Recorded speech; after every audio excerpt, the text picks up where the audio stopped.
What's up guys, UFC 308, what a card guys. All the fights are insane from prelim all the way to the main event, co-main event. There's just non-stop action, unforgettable moments, from shocking knockouts to one-sided beatdown. This event is one for the books. The main event saw Ilia Topuria pull off the unimaginable by becoming the first fighter to knock out Max Holloway in the third round.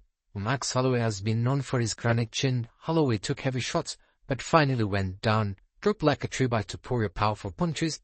People are already debating if Topuria hits harder than the heavy-handed guys like Gaethje and Poirier. Weight cut is kids aside, Holloway has fought at featherweight his whole career, so this was a clean, well-earned win for the El Matador. Topuria has quickly become one of the UFC's best boxers, and he proved that tonight. He beat Max Holloway, who was considered the best boxer in the UFC, and is climbing the pound-for-pound ranking very fast. If he faces Alexander Volkanovski next, it could be even bigger fight, and many think Topuria might dominate again. I don't really want to see that fight. I really want to see him fight either Evolov or Diego Lopez. Those are some interesting matchups for him.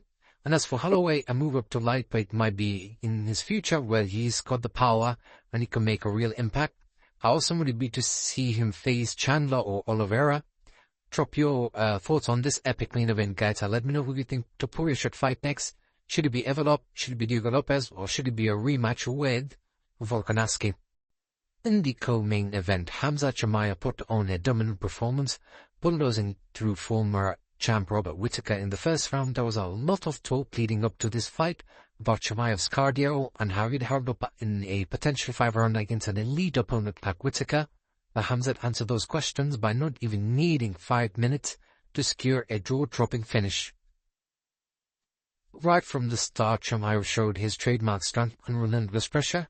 Whittaker is known for his durability and skill, but he couldn't keep up with Khamzat's speed and size, and he struggled to stay on his feet as Khamzat quickly closed the distance. Despite a few scrambles and impressive defensive grappling from Whittaker, Chimaev's physicality and elite wrestling kept him in control.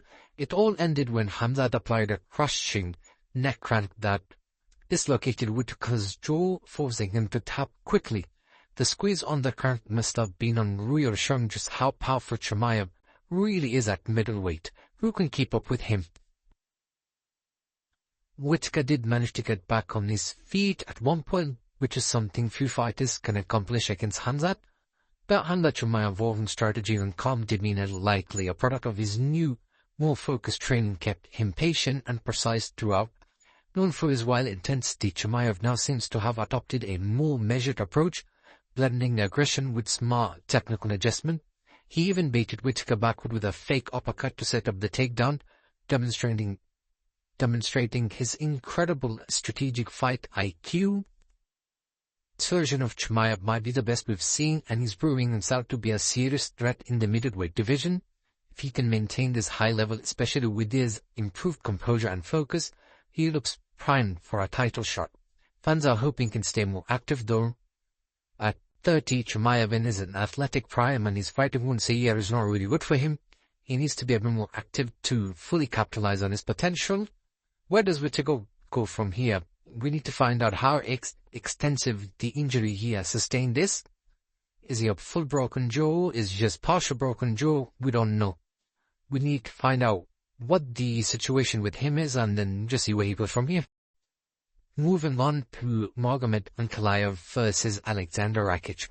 Ankalaev earned a decisive victory over Alexander Rakic in a technical, sound performance that showed of his speed, timing, and strategic use of his southpaw left hand. Throughout the fight, Ankalaev effectively landed his power left against the orthodox Rakic, establishing a significant edge in the striking exchange. His quickness and precision stood out, with Ankalaev clearly ahead of Rakic, who looked slower than expected. Going into the third round, the fight seemed close, possibly 1-1, but Rakic's corner misguided him, telling him he was ahead. With that advice, Rakic entered the final round with less urgency, opting to go for a takedown rather than a finish. He needed a finish to win this fight.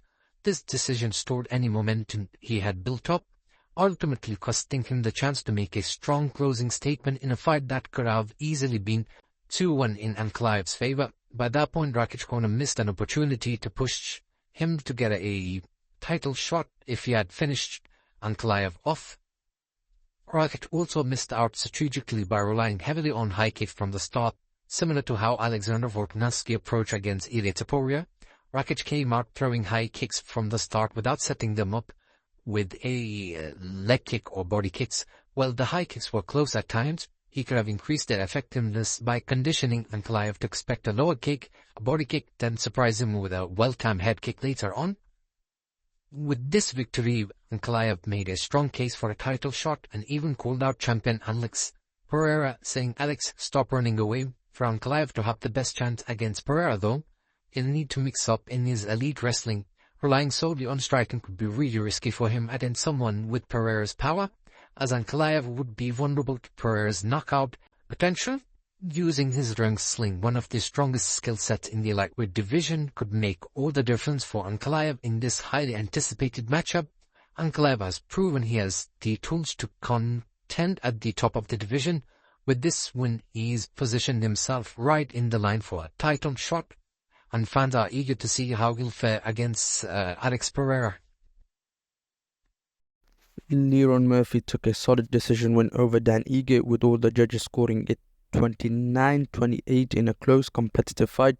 Murphy used effective point fighting, maintaining range, landing key strikes and securing some takedowns. Surprisingly, Ige gassed out after just one round, which was unusual for a fighter known for his stamina in high-paced bouts. Despite landing a knockdown early and securing a few reversals, Ige couldn't keep up the pressure due to his energy dip, missing crucial opportunities in the third round. This is a big win for Murphy, who has now a top 15 featherweight contender on his resume. For Ige, question about his cardio in this fight linger, especially given his previous 5-round stamina. In a jaw-dropping display of skill, Shara Bullet knocked out Armin Petrosian in the second round with a spectacular double-spinning back fist. The sequence started with Bullet faking a sidekick to Petrosian's body, prompting him to lift his knee in a defense. As Petrosian attempted to counter the first fist, Shara Bullet swiftly landed a second, securing a knockout the fans will replay for years to come. Shara Bullet is quickly gaining following, not just for his knockout power but for his electrifying fighting style. He moves like a video game character, seemingly combining flashy techniques with effectiveness. Throughout the bout, he showed technical mastery, landing sharp counter left hooks and mixing in spinning attacks with precision. In the early rounds, Petrosian had success with leg kicks, landing over 40 by the start of the second round. However, Shara Bullet's coach advised him to engage in the center of the cage, which proved fruitfully. He unleashed a variety of combinations to the head and body, keeping Petrosian off balance. Despite some low blows during the fight, Shara Bullet's striking clinic continued. He expertly mixed punches and kicks, landing powerful rights straight to the body, following by left hook. With this victory, Shara Bullet's record improves to 5-0 in the UFC and is ready for a step up in competition. I'd like to see him face someone in the top 15 and then just solidify his status even more. If you are here still with us, then thank you for watching. While you are here, please like the video and subscribe, and please let me know in the comment below if I've missed anything up. Thank you very much. And remember, if you don't subscribe, until then I will put you in federal prison.